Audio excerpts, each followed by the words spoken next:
दोस्तों, आज की ब्रेकिंग न्यूज कुछ खास होने वाली है। New update. यूक्रेन में जंग खत्म करने के लिए अमेरिका और सऊदी अरब के बीच हुई शांति वार्ता को डोनाल्ड ट्रंप ने बताया बहुत अच्छा।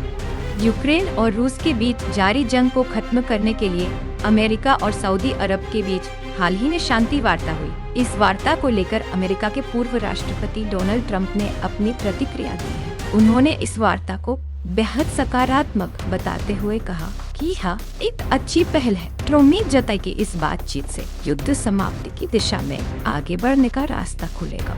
कतर के अमीर की भारत यात्रा के दौरान दोनों देशों के बीच 2 समझौते और 5 MOU पर हस्ताक्षर। कतर के अमीर शेख तमीम बिन हमद अल थानी की भारत यात्रा के दौरान भारत और कतर के बीच द्विपक्षीय संबंधों को मजबूत करने की दिशा में महत्वपूर्ण कदम उठाए गए हैं। इस यात्रा के दौरान दोनों देशों के बीच 2 अहम समझौतों और 5 MOU समझौतों और 5 हुए हैं। रूस अमेरिका वार्ता पर यूक्रेन के राष्ट्रपति बोले। वोलोडिमिर ज़ेलेंस्की ने रूस और अमेरिका के बीच हाल ही में हुई वार्ता को लेकर गहरी नाराजगी जताई है। ज़ेलेंस्की ने कड़े शब्दों में कहा है कि इस अहम बैठक में यूक्रेन को शामिल नहीं किया गया और न ही हमें इस बातचीत के लिए कोई आमंत्रण भेजा गया। उन्होंने स्पष्ट किया कि किसी भी तरह की वार्ता या समझौते का कोई औचित्य नहीं होगा यदि। ज़ेलेंस्की ने कहा, यह बेहद निराशाजनक है कि रूस और अमेरिका जैसे बड़े देश हमारे भविष्य को लेकर बातचीत कर रहे हैं, लेकिन उस वार्ता में यूक्रेन को शामिल नहीं किया गया।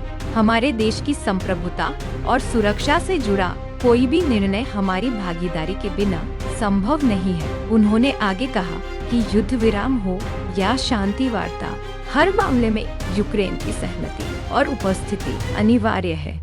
राष्ट्रपति ज़ेलेंस्की ने अंतर्राष्ट्रीय समुदाय को भी संदेश देते हुए कहा कि यदि कोई यह सोचता है कि यूक्रेन को नजरअंदाज करके कोई समाधान निकाला जा सकता है, तो यह उनकी बहुत बड़ी भूल होगी। उन्होंने कहा कि यूक्रेन अपने अधिकारों और जमीन की रक्षा के लिए किसी भी हद तक जाने को तैयार है।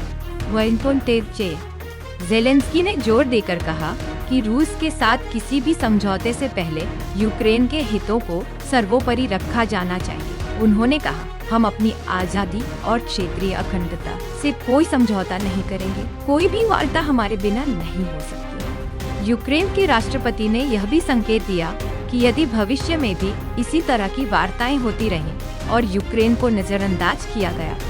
दोस्तों, वीडियो पसंद आने पर वीडियो को लाइक एंड सब्सक्राइब और शेयर जरूर करें। जय हिंद, जय भारत।